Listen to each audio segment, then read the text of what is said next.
Hi, hello, Hello. and welcome. It's the first one of my brainchild You always remember your first. that you so happily agreed upon, I'm in. but per the conditions of the Sober Survivor podcast, which if you haven't checked out, please feel free to check that out. I'm here. So am I. Let's I'm fucking here. go. I'm queer. Yep. You're not. Yep. But that's part of the point. Now that you know how we operate. Yeah, how we swing. Yeah, we play for different teams, but we're both batters. Yeah, we're playing. So, well, catcher, batter. We're playing. I like to go both ways. We're playing. All right, moving on. Sexual innuendos later. This is the first episode of the Tomato Pulpit. Welcome. And for the first episode, I had options, obviously. Are you going to get right to the topic right away? That was my plan. Well, what? Okay. All right. Because that's what this show is. Okay. Right to the topic. Let's go. It's the topic. I mean, I'm going to walk us into it, and then we're going to get into it. Okay. All right. So, some backstory, some context for what brings us here today Okay. is the world. The world brings us here today. The world. And who better to talk about the world than two white guys with a plethora of privilege and so many opinions. Yep. So Couple mics. I could have turned this into a very hot take political experience right away, which I will eventually get to. Yeah. Because I do love disseminating the political experience, especially in the United States. And we both have notes. And we both have notes. Mine is digital. His is physical. Written. You know, it really kind of separates where we two come from. Yeah. Even though my handwriting is exponentially better than yours, and you can type Chicken scratch. way faster than I can. Chicken scratch. Yeah, we like to do things backwards. So, as Easter is approaching, we are approaching I think Easter is the rebirth of Christ. Oh, okay. Yeah, sounds all right. I think, he I spent... feel like every holiday he's being reborn. Well, he was born on Christmas. How many times is he a cat? Did he get 9 lives? Just the one, I believe. Okay. But he's also God, and then he's not. He's also his son. It's very confusing. Okay. All right. So, in the spirit of the times, and in the spirit of the name of this podcast, which pulpit has a religious connotation to it, we're not talking about Jesus, but we are going to talk about Christianity. Okay, yeah, doesn't surprise me. So I wanted to start this off with one of my favorite conspiracy theories. Here we go. About Christianity. Okay. And Christiantities. Okay, just checking. Yeah, because Mary Magdalene, she was part of it. But that's not what we're talking about today. Go ahead. She's for another day. Yeah. My conspiracy is asking essentially, who is the real bad guy in the Bible? Most of my devout believers that follow the Christian belief will say, oh, it's so easy. It's literally defined in the book. It's Satan. He's the worst guy. He's literally the bad guy from the get-go. And I will say, nay. Nay, ladies and gentlemen. Because if we really think about it, if we take a minute to reflect upon the first crime of man, which was a woman who ate, period. Fact. We'll see that maybe the serpent in the tree was not such a bad guy in the first place. And where can we look to give us some context? The Greeks. And so in my theory that I'm going to present today, Lucifer, Satan, the devil, however you want to phrase it, is based off of the Titan Prometheus. And his only crime was defying God. Okay. In the effort to equalize the playing field amongst man and God. Much like Prometheus giving fire to man and a bunch of other things that I'll get into later. Lucifer convinced Eve to eat from the tree of knowledge of good and evil, shedding light on their true nature. Lovely. So that's it. That's the conspiracy. I'll give a little backstory on Prometheus, give a little backstory on Lucifer and the temptation, and then we'll discuss. And all right, let's discuss. Do you want to get into your notes first, even though you have no idea what this was prior? No, I'll let you know when my time is right. Okay. It hasn't come yet. Love that. Okay. So I guess we'll start with Prometheus, because obviously he came first. The Greeks existed before, well, the Greek mythological experience existed before Christianity. What do you know about Prometheus? Do you know anything? I briefly remember learning a little something about Prometheus in high school. I feel like, was he, by chance, would I have learned about him in mythology or something? Totally. Yeah. Yeah. Tell me more. 100%. That's it? That's all you remember? Well, I kind of need a jog of the old memory. I mean, it was only a decade plus ago. So if I was to say Prometheus was a Titan. Yeah, you just said that. Does the word Titan in Greek mythology ring any bells? Oh man. No. Yes and no. I really haven't brushed up on my Greek mythology in a while. And that's okay. Yeah. Because you're not alone, I'm sure. I'm sure I'm not. Did you ever read like Percy Jackson? Did you ever read those books? I had it around. I'm sure I browsed it a couple times. Okay. I'm sure there were also movies. The movies weren't as good as the books, but I might have seen a movie or two. Okay. Some things just don't stick, you know? Yeah, for sure. All right. Well, a lot of things, actually. Let's set the scene. Okay. Let's set the scene. Okay. So before humanity, before even the gods, there were the Titans on Earth. They were giants. They roamed around, controlling the Earth, doing whatever they wanted to, all the fun things. Okay. So later on, one of the Titans, his name was Cronus, however you want to pronounce it. How do you want to pronounce it? I say Kronos. Okay, Kronos it is then. We gotta stay consistent on this podcast. He was the ruler of the Titans. He was the OG King Titan. And he gave birth to 3 sons. He was eating all of his children, first of all. That's another important part of it. He was eating all of his children. And he had 3 sons. Zeus, Poseidon, and Hades. Okay. For the purposes of Prometheus, Zeus is the one that we're really going to focus on. Right. So Zeus, you know Zeus, right? You've heard of Zeus. Yeah, he's the lightning bolt. Lightning bolt, exactly. King of the gods. Mm-hmm. The OG, the ruler, the one with the lightning bolts. He brings the thunder, the Krakatoa. Good guy. Well, we'll get into it. Okay. So in a rebellious effort, Zeus organizes with a bunch of other... He's a rebel? He's a rebel. Oh. He did rebel against the Titans. He rebelled against his father because he didn't want to get eaten, and he didn't like this. Brothers and sisters were getting eaten. So he, with a gaggle of gods, goes to war against the Titans. Wow. Yeah. Big war. Lasts allegedly for many years. They were really at it. They were killing each other, but they're also immortal, so nobody really died. Okay. Confusing. Sure. But at the end of the day, the gods win. The gods beat the Titans. And this is where Prometheus and his brother... if I pronounce this correctly, Prometheus. Okay.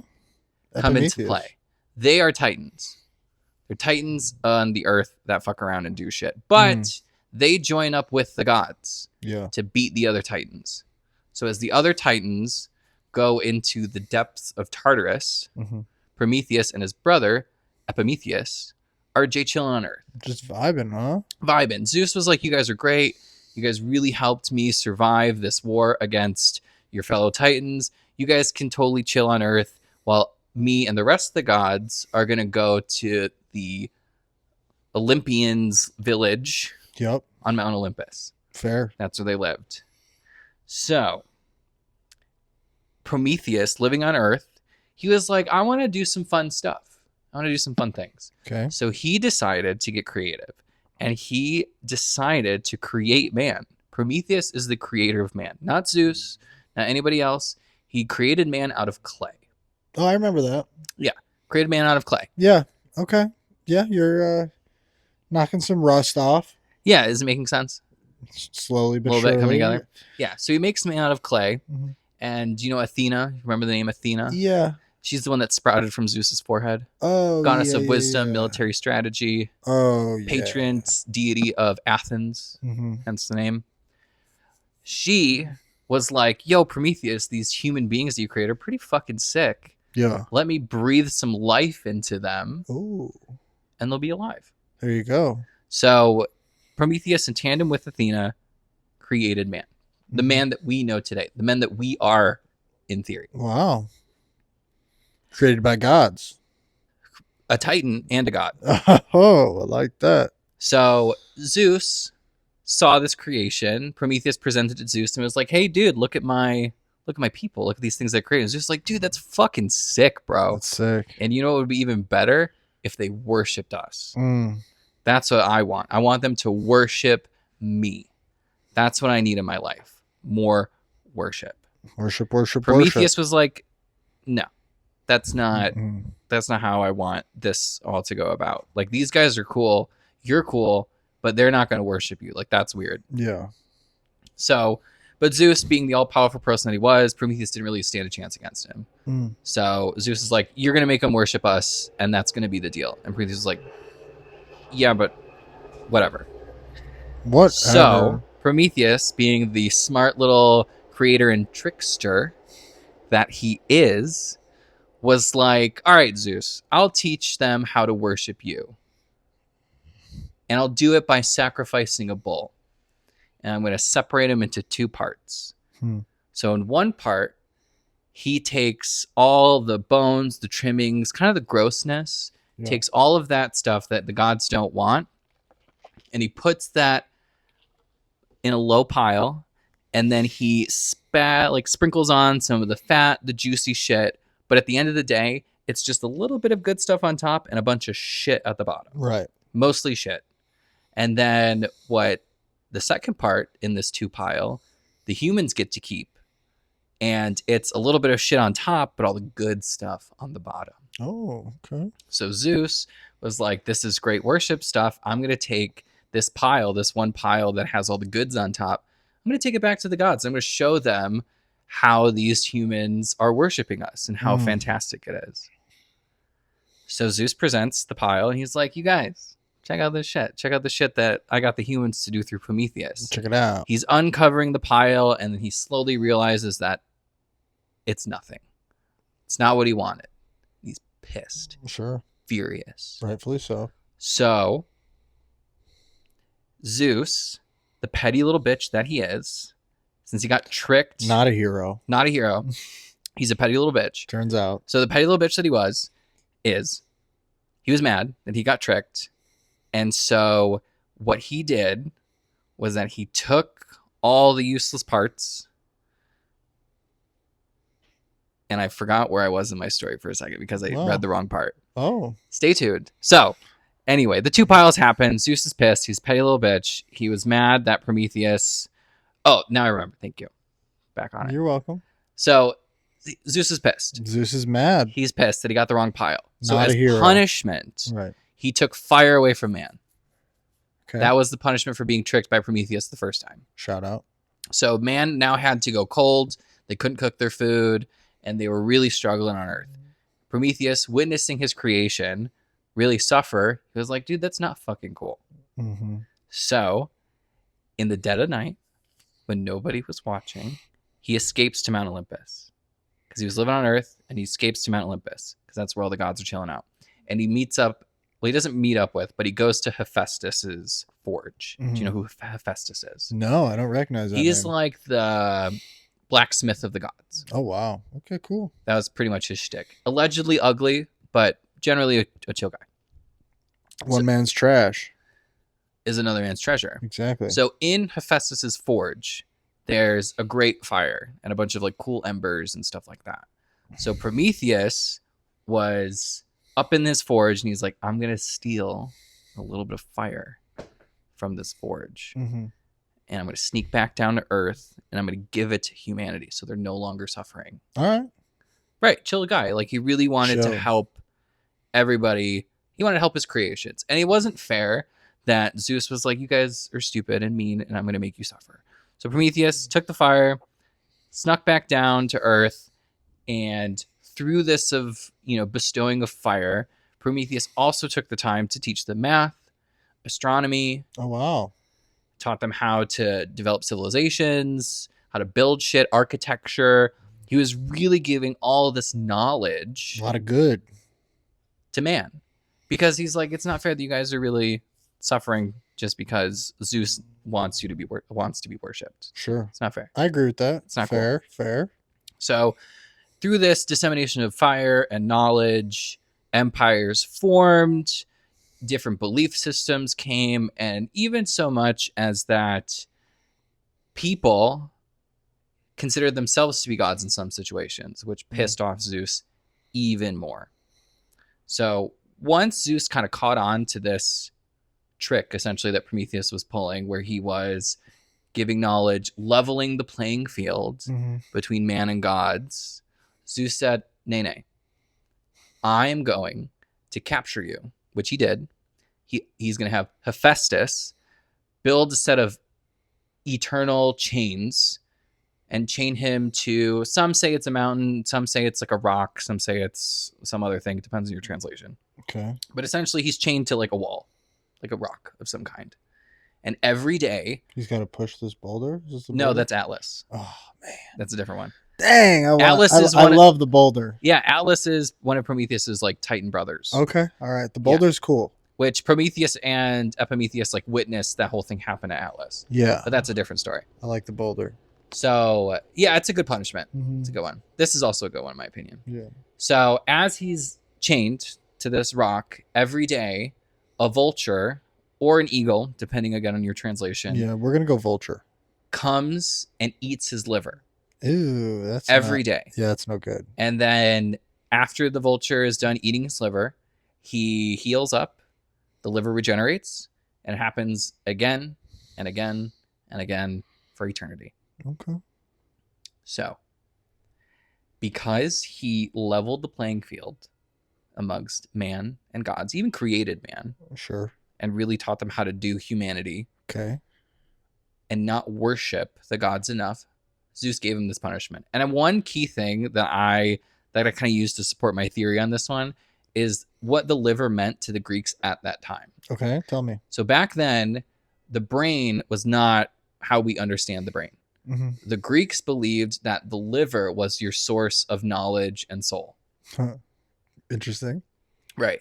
So for you to be punished where your liver gets eaten out, look at it as like your mind gets eaten every day. Oh, yeah. Knowledge. To some regard. Wisdom is pecked at, eaten every day. Okay. Well, I think it's time for my notes to come into play. Okay. You ready for this? Yeah, do it. My contribution to the tomato pulpit is a more positive light. It is a in other news section. Okay. Where at any point that I feel that the podcast needs some lightheartedness, I'm bringing some relatively current positive events to the table. Like Ryan Gosling joining Star Wars? Like that, but I would say a little less Hollywood. Okay. Here's what I got. Yeah. You ready for this? Hit me with it. In Yavapai County, Arizona. Yeah. A dog named Buford was out on his evening patrol to keep the coyotes away from the ranch, and the dog stumbled across a 2-year-old kid named Bowden who had walked 7 miles into the Arizona bush. The trusty hound and the owner of the ranch then contacted authorities and got the kid back home safe. They had a search party out looking for this kid. They had a helicopter out looking for this kid. And Buford the dog saved the day. Found the kid. And I don't have this written down. I just remember the quote from what I read. One of the guys in the search party was like, there was 1,000 ways this could have gone.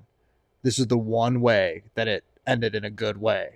Like crazy, right. Just like out of nowhere type of little light thing. Well, so like, where did the kid come from? Like, how did he get lost in the bush? His mother was changing his brother's diaper, supposedly, is what I read. Like they were out camping, or Maybe. he lived near the Not bush? sure. The baby just went, disappeared. Got it. Who's to say? All Yeah. I know is that's the baby was found. Shout out the dog, Right? Yeah, Buford. which is crazy. It could have been a real like dingoes ate my baby situation, but not because Buford. because Dude. of Buford. So just a little Not something. the big red. Is it Buford the big red dog? That's Clifford. Clifford. Man, that's all right. You'll get there. Yeah. But that's my little first little pinch of lightheartedness. Okay. for you Okay. guys. Yeah. A little good So, news. A little something. A little good news in the midst of this grand conspiracy against man. Oh yeah. So let's hop back to your thing. Okay. Yeah. Yeah. So just to finish out of Prometheus, as he was being punished for everything, he never regretted tricking Zeus because he believed Zeus deserved it, and he believed his creation, us, deserve better. And one interesting thing about the name Prometheus, the kind of English translation is often looked to as foresight or forethought. Oh wow. And his brother Epimetheus is often looked to as like the translation of like hindsight. Yeah, but Epimetheus isn't really that important that much in this story. Okay. In other moments he kind of is, but so that gives us context, some historical backing, because another theory I guess that's thrown in here, but it's kind of well established, and I don't know if I really need to present that many resources, is that Christianity, as it was developing in Judea at the time, it did take from other religions in the area. It did take from a bit of like some Zoroastrianism. It took a little bit of the the pagans, took some of the pagan stuff. So it really kind of was like an amalgamation of the popular religions at the time, all kind of mashed into one. Totally. So it's very likely, and in my theory, I am supposing that the story of Prometheus is what influenced the story of Lucifer and the fall of man, which at the end of the day is the original sin, which is kind of why the whole Christian thing it needs to exist. Because if Eve didn't eat the fruit, man would have never sinned. Jesus would have never had to come back to redeem man for our sins. Bam. Yeah. Okay. It all comes in. It always does. So Lucifer, a lot of this comes from some websites and scholarly things that I have found, and then there's like when I read Paradise Lost, there's some backstory to Lucifer. I don't know if it's technically like biblically accurate to the Old Testament, where kind of his foundation story comes from. Yeah, but that's his myth. It comes from all that. So Lucifer, once an angel, and he was once God's favorite. Yes, he was. He was once God's favorite. He was known to be incredibly beautiful. Wow. He was the prettiest. And he was seen as just like the it girl. Okay. Amongst the other angels. There's always one. And as he was vibing with the other angels in heaven, or wherever God was at that time, and God was creating the earth, the fish, the sea, the whales, and man. Yep. And Lucifer saw that God was kind of favoring man. He got a little jelly. Oh. He got a little jelly. And he was not so happy that he was no longer the it girl and no longer God's favorite. Jealousy. He was. So he ended up getting a gaggle of angels.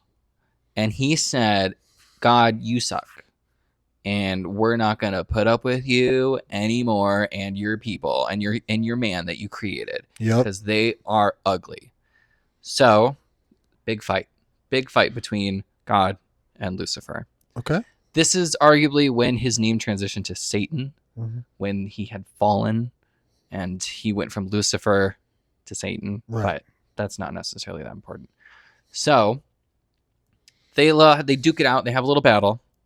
And obviously God, being the omnipotent, omniscient, omnibenevolent, all the omnis, which just means all. Right. He won.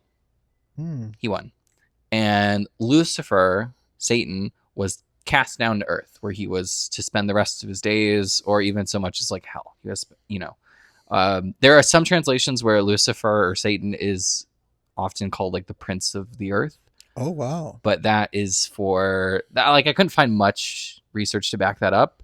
It was just kind of like thrown into some blurbs and things. You think it's been taken off the web for regular eyes to see? I don't think the conspiracy runs that deep, nor is it that important. Wow. Okay. But all right. Sounds like a treasure hunt to me. It could be a treasure hunt. I think it's a fun. I mean, like, if I could translate like the original Greek, like the original Bible in Greek, like that would be kind of cool. But kind of. Here we are. So Lucifer was cast out. He was cast out. He was thrown out of heaven, thrown to earth. Later. And since he was cast out, and this is at the time when like Eden was a thing. Okay. So Adam and Eve were vibing in Eden. And in Eden, which is essentially like heaven on earth. Right. Pure vibes everywhere. Oh yeah. There were a bunch of trees and shit where like Adam and Eve got to eat, a bunch of veggies. There were some animals, and the Bible isn't technically a vegan book. Really? Like Adam and Eve could have eaten the animals, and I believe that would have been totally fine. Okay, fair. Because they have dominion over them. That was like whole part of the thing. God created man to have dominion over the earth. Interesting. And so they're vibing. They're vibing in Eden. They're eating fruit. They're eating jackalopes, whatever they wanted. And part of Satan's punishment was to become a snake. Oh. Or either he like turned himself into a snake to like get at Eve. One of the two. I think it was the latter. I think where he like transformed into a snake to get to Eve. All right. So in the garden, there are two very important trees that Eve and Adam were not allowed to eat. God said, no. Okay. These are my special trees. You cannot eat the fruit from these special trees. And those two trees, do you know? No, I don't. One of them is the tree of life. Okay.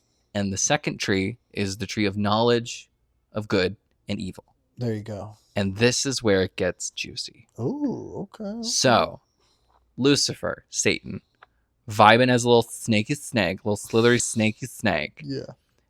Climbs his way up the tree of knowledge of good and evil.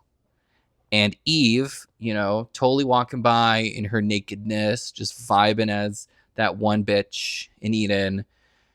Satan was like, psst, hey diva, do you eat this fruit? You want to eat this fruit? It's fucking delicious.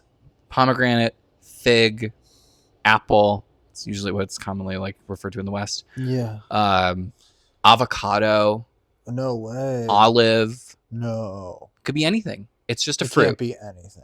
It's a fruit. But it can't be anything. It's only described as a fruit. Any fruit? Any fruit. Kiwi.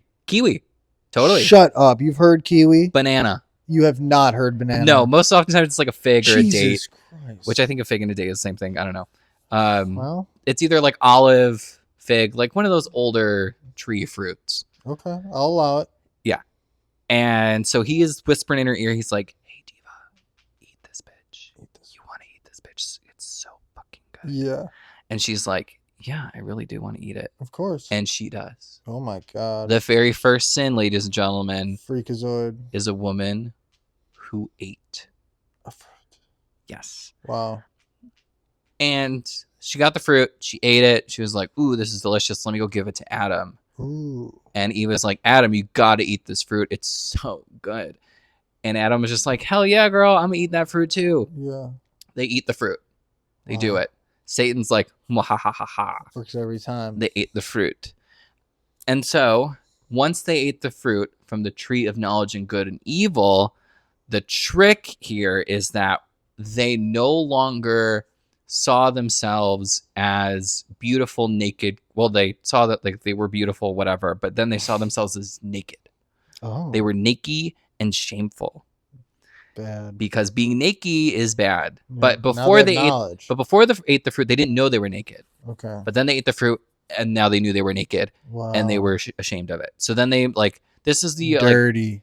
This is the argument for the fig, where in the Bible it says that they made clothes out of fig leaves. Interesting. They covered up their genitals with fig leaves. Specifically fig.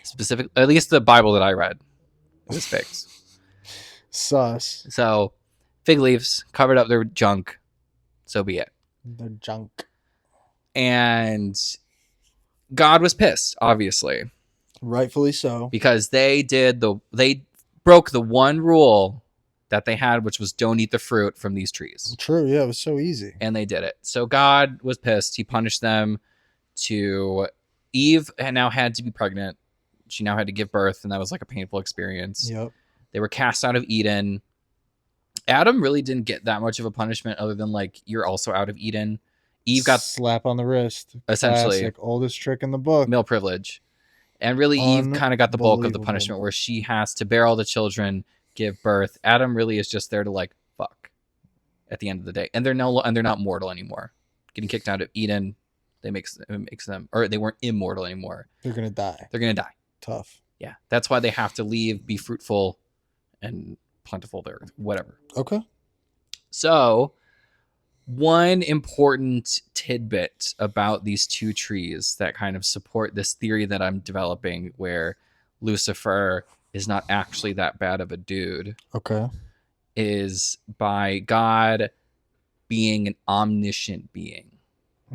So God knew that this was going to happen, allegedly, because he knows everything. He's all knowing. So he knew that this was going to happen. Yeah. He knew that Satan was going to rebel. He knew that Satan was going to lose. He knew that Satan was going to go to Eden, and he knew that he was going to tempt Eve, and they knew they're going to eat the fruit. He knew they were going to get banished, and he let it all happen. His prized creation. Yeah. Now, why? Nature. Because just because you're omniscient doesn't mean that you get to mess with nature. But God exists outside of nature because he created nature. And he knows how nature works. Because he created it. Right. And even he's not above it.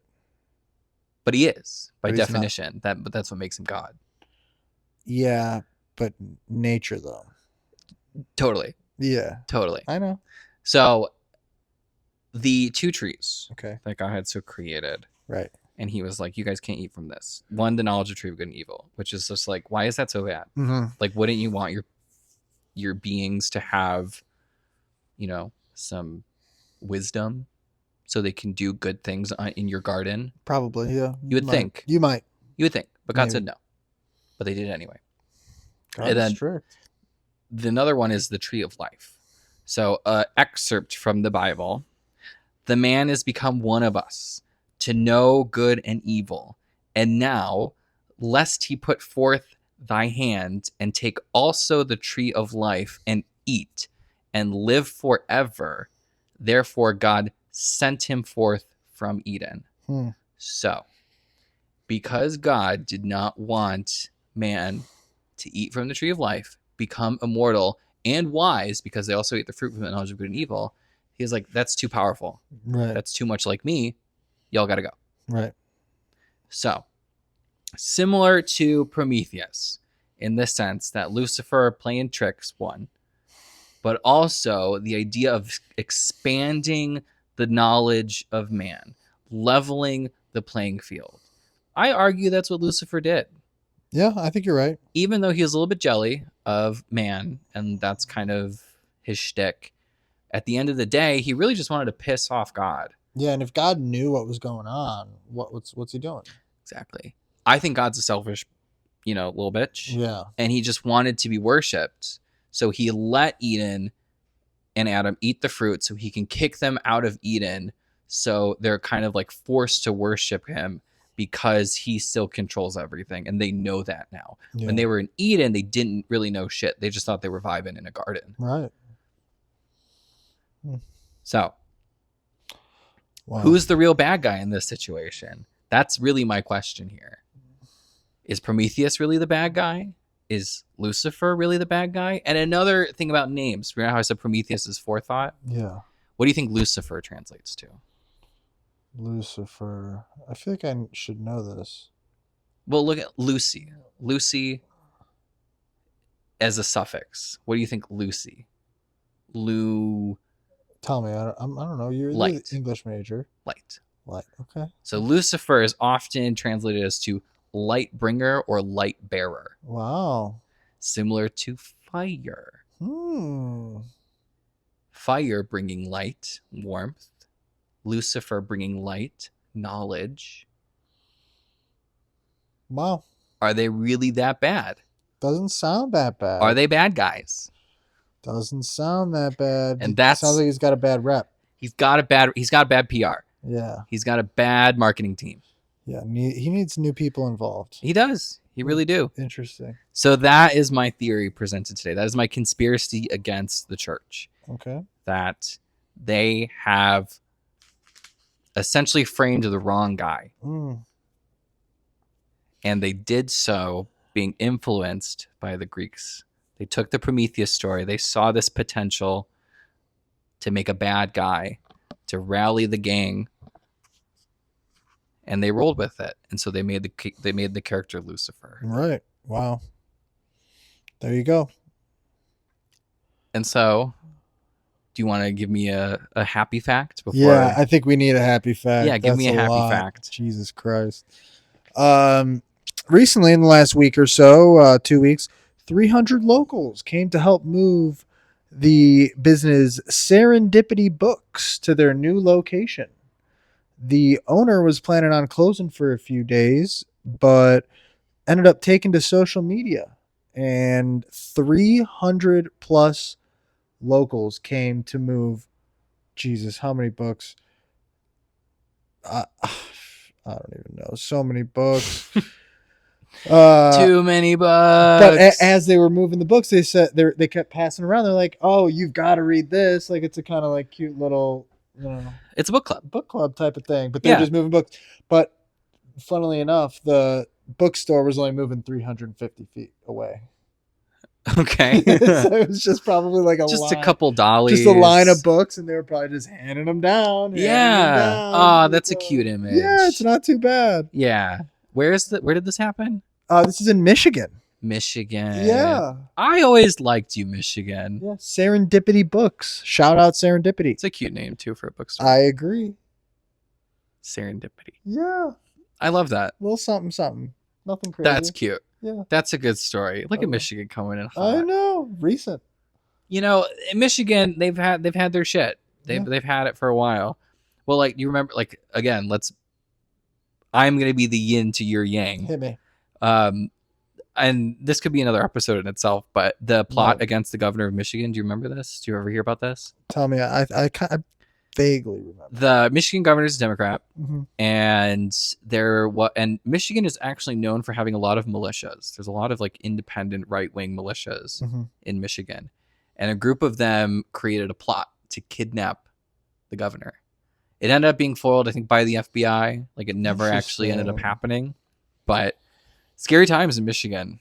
You got some homegrown terrorists doing terroristic things. Serendipity Books, keeping them afloat. Serendipity Books. Keeping the positivity in Michigan. Yeah, but maybe that's where the militias meet. No way, man. Serendipity Books. Serendipity Books is a place of positive vibes. I read it on goodnewsnetwork.org. Goodnewsnetwork.org. Yes. Okay. That's great. Yeah. Who owns that? Disney? No. Oh, who cares? Damn. Because it's a small world after all. Like that's when you open the page. That'd be great. Anywho, what else you got? Okay. So essentially, in conclusion, is where I'm going to be wrapping up my theory. Oh, okay. So if we look back at history and man, oftentimes the trickster, the knowledge bringer, is usually seen as a good guy. Okay. Trickster, debatable. It depends on your culture. Yeah. Where the Greeks really kind of valued tricks and wit. And you can look at that like from Odysseus being an example. Okay. Did you ever read the Odyssey in high school? For sure, yeah. Yeah. So Odysseus, even though he was kind of, you can look at him as kind of a bad dude in the sense that like he cheated on his wife. Right. He killed some dudes. Meta. That kind of stuff.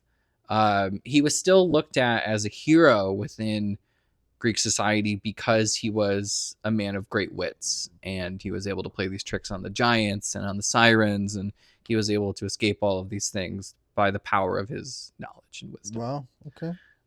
So that is kind of why Prometheus is seen, depending on where you're from in the culture, you have people can see he's either a bad guy for rebelling against Zeus, but he's also seen as like a very positive figure for rebelling against an oppressive force. Wow. Prometheus has that image, that connotation of being a contrarian or fighting against a false establishment of belief and, you know, things that are oppressing you. Oh yeah. So I would love a Prometheus tattoo. I think that would be a really cool thing to Okay. have. Yeah. I would love to get like a Prometheus moment, like somewhere on my leg, Mm-hmm. like I'm on the thigh, because Let him know. it would be like a thigh piece for sure if I wanted to. Like, I've seen some cool ones where it's like him chained up and it's very almost like photorealistic, but like the Greek marbles. Yeah. And then there's like a vulture eagle flying in. That'd be cool. Very cool. Wow. But that'd probably be very expensive and a lot of hours to complete. Find a good artist, probably worth it. And then moving into Lucifer, you know, he's definitely has the worst PR. Yeah. Like, there were cults, I believe, in the ancient times that formed around Prometheus because of his rebellious thing and the proclivity to wits. Like, Prometheus was seen as like a wit guy with a lot of wits. Lucifer didn't really get that. He didn't really get that kind of PR campaign for him because obviously Christianity like needed a bad guy. Yeah. You need it. Like, you're gonna go to hell, so you have to worship Jesus and God and not be ashamed and whatever. Totally. But one fascinating thing, have you ever heard of like the church? It's like the Satan's temple, something like that. God, for some reason I feel like I have. They had a big moment in like the 2000s. Okay. When I believe it was Kansas or Arkansas or Oklahoma, one of the Bible Belt states, right, wanted to put the 10 Commandments in front of the state capitol. Really? Yeah. And no dice. The Church of Satan or whatever they call themselves was like, okay, fine. If you put the 10 Commandments, then you need to put a statue of the Baphomet, which the Baphomet is like a depiction of Satan where it's like a goat head. Oh, I know. Boobs. Yeah. Like as above, so below signals where it's like hands up, hands down. Yeah. Pentagrams, all that jazz. Yeah. I'm pro. Pro Baphomet. Yeah. Yeah. It's a cool statue. It's a cool image. Yeah. We're about the Baphomet. Right. And I thought that was like cheeky as hell. For sure. Where they're like, oh, you want this? Well, you got to have the Baphomet. And like, obviously these crazy Christian fundamentalists freaked the fuck out. Oh, yeah. They're like, oh no, you're bringing the devil in our homes. You need the 10 Commandments. It tells you who we are. So I believe the 10 Commandments did end up going up. The Baphomet didn't. Right. Christians are kind of winning the battle here. Yeah. They kind of won the world, arguably. Is it an uphill battle or is it a downhill battle? No, it's still happening. So another cool thing. Is it an uphill battle or a downhill battle? Well, you always want to fight a battle going downhill from above because then you have the advantage. You never want to fight an uphill battle from below. Right. But given the circumstance, which type of battle is it for you? For me? Yeah. And what do you mean? Like, who's winning? Christianity. Okay. So does that mean it's an uphill battle for me? You? Yeah. Because you got the low ground. Yeah. All right. I just want to make sure. I don't have the numbers that they do. I just wanted to make sure that we knew. Yeah. What kind of battle it was. Yeah. I'm not advocating, obviously, if you haven't figured out by now, on the part of Jesus and Christianity. Right. Yeah. No. I think another thing that I probably might get to later in the series is how the Catholic Church is insanely evil and incredibly corrupt. Yeah. But that's for another day. Another day, another dollar. So when we look at the Church of Satan or whatever, one other cool thing that I really appreciate, this trickster, this type of contrarian fighting oppression mentality that kind of spurs from this belief that Lucifer was not actually a bad guy, was abortion being an issue, right? Ugh, better not be. So too late, it is. And it's usually these crazy Christian fundamentalists that enforce these laws that harm women. I think that's pretty well known if you're not a crazy Christian. Right. So one thing, since the argument that the Christians make is that it's against my religious rights and freedoms, it's against my beliefs Yeah. that we kill babies through abortion. Well, the Church of Satan said, I see that argument, and I say, well, it is my belief. It is my religion to have abortions. Jeez. And technically, by the First Amendment, Congress shall pass no law for the establishment of religion or the hindrance of practice of free practice of their whatever. Yeah, you're close, I'm sure. I'm so close. Yeah. So close. Yeah, don't quote him. Whatever. But he's close. Free religion. Freedom of religion. That's what it really translates to. And Congress can't technically say no, or the court can't say, like, yeah, you can have an abortion. It's part of your religion. So that's fun, little contrarian and that is fun. Fighting a little oppression that the Church of Satan makes me giggle. It is fun. So it's not all bad guys. Like this whole thing isn't always bad guys. Yeah? Yeah. Good. I like that. Yeah. You want a fun fact to top it off? Give me a fun fact. You recently went to India, didn't you? You're right, I did. I've got a fun fact related to India. Ooh. Okay, you ready for this? I am. Indian facts. Are you familiar with Kalimullah Khan? Kalimullah Khan. Yeah. You familiar with him? It sounds like he was an emperor, perhaps. Really? Or a king. In positive news. Yeah. Really? Yeah. Okay. It's not the Buddha. That's not the Buddha's name. It's not, no. Kalimullah Khan from India's town Malihabad, Uttar Pradesh. You familiar? Yep. You're such a liar. Totally. I was born there. Has been cultivating mango varieties since the 1950s. Ooh. And he now has one single tree that has 300 different mango types growing from it. Like at one time? Yeah, I believe so. That's wild. And I did not realize that India leads the world in the mango game. Oh, yeah. Their climate is perfect for mangoes. They're big mangoes. Yeah.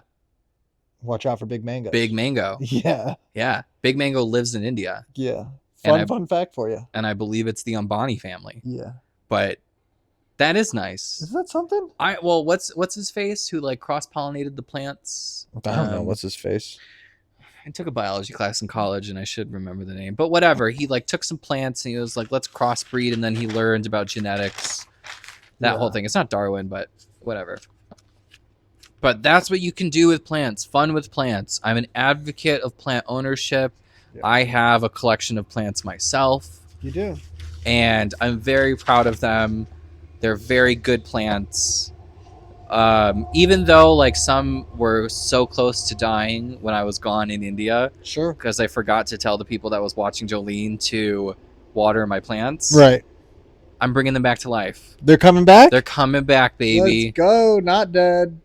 And they're my begonias. Oh. Which I love a begonia. I am becoming obsessed with begonias. They are beautiful plants. Yeah. But they can be a little fickle depending on your humidity, the type of water. If your water is really hard, a begonia might not really enjoy that. Yeah, true. How much sunlight they get. Like, they could be pretty fickle plants. Mm-hmm. And it was one of my begonias that was really struggling. Really? Yeah. But after some TLC, some rescuing, she said, I'm going to put out a new leaf, bitch. Dang, let's go. Is there anything else you want to talk about your topic, or did we hit all the that was my theory. I presented my theory. Yeah, I follow. And ultimately, like, that's what I'm kind of on the Luciferian track, where I subscribe to that. Like, he probably wasn't that bad of a guy if we look at it without the lens of the Bible and like Jesus thumpers. Context is everything. Context is everything. And I look to also like the story of Prometheus, where I see Prometheus as a pretty good guy. Agreed. Literally, if all of this is true, then he created us for being here, and he wanted us to vibe. He wanted us to know how to live and be equal amongst these beings who wanted to be worshipped for no reason other than just being more powerful. Like, that's not a good reason for worship. Agreed. So I vibe with that. I vibe with Prometheus. I vibe with Lucifer, the light bearer, the light bringer. Yep.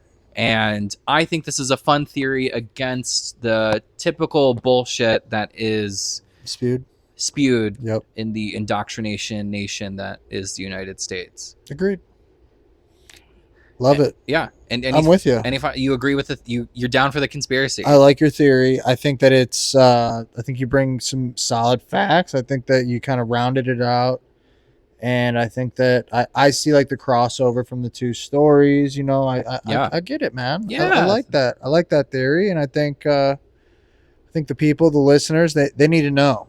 A little something as you ponder Jesus on this Easter Sunday. Yeah. So because I come prepared to these types of things, as you I always have do. 2 more positive fun facts. Okay. Are you interested in them? Please. Should we give them to the people? Yeah. So this one, love this fun fact. Great fun fact. You ready for this? Yeah. Love pink. Shout out to Nandini Kadakai. Nandini Kadakai. She got a 36 on her ACT. Who is this person? This random person that you found just got a 36 on her ACT? Oh, yeah. Okay. You go, Kadakai. Oh, yeah. Shout out kwtexas.com. You pop off, yeah, girl. Oh, yeah. Smart girl in Texas got herself a... You think she's going to Harvard? 36. All I said is she's going places. She's I don't know if she's going to Harvard. But 36 will get your foot in the door a couple places. You get a scholarship for that. Yeah, hell yeah. Good for her. And then my final fun fact that I have is... Hold on. I just think that's so crazy. That one of your fun facts for levity is just this random girl got a perfect score in her ACT. Oh, yeah. Nothing more to it. All right. You don't think that people need to hear that? No, good things happen to good people. Yeah. Okay. You are destroying the Bible for people. They need some positivity. I'm not destroying. I am bearing light. You're bringing the light. Yeah. My final fun fact that's positive is the beavers are back. The beavers are back. They're back in the UK. They have returned to Shropshire River for the first time in 400 years. Shut the fuck up. Shropshire River? First time 400 years. Wow. 4 centuries. That's a long time without beavers. No beaver, Shropshire River. Wow. Can you believe that? I would, yeah, for that reason I wouldn't want to visit. But now I do. It's good for the economy. It's good for the environment. Good for the environment. We love nature. We love nature. Can't control nature. That's the thing. No, she's going to do what nature does. So another Titan. I don't know if Gaia is technically a Titan, but another thing with the whole Titans part. Oh, yeah. Gaia, she was the mother of Earth. Allegedly, she's the one that created nature. I love the word allegedly. I do too. It saves you from so many lawsuits. And I love in TV shows where they use allegedly in a way where, in whatever the different context is, where they're like the alleged. Oh, like in Law and Order. But like then some people will say it in TV shows where they go the alleged. Yeah. And I'm like, oh, okay. Yeah. Oh, you're different. You're different. The alleged. I like that. Just saying. Yeah. It's a Throwing good it out word. there. I love that word allegedly. Yeah. Can take you places. I'm out of fun facts, man. Those are all the most recent fun facts. You don't have any off the top of your head? Like, no. Dude, no. I only bring real, fun, legitimate news to the people. I got nothing off the top of my head. All right. The real news. Yeah. From Tom Sofa. Exactly. All right. I'm here for that. That's a vibe. So that's the pulpit. That's the pulpit. That is episode 1 of the Tomato Pulpit. Feels good. That is me and you. Us. On this pulpit. Yep. Talking shit. Playing positive, games. You know? The yin to the yang, the yang to the yin. Bam, bam, bam. Well, thanks for tuning in, you guys. I can't wait to see what the hell we got in store for you next one, because neither of us were ready for what the other person had. So let's see what happens next time. Thanks, guys. Keep you guessing. Bye. Later. Thank you. Bye.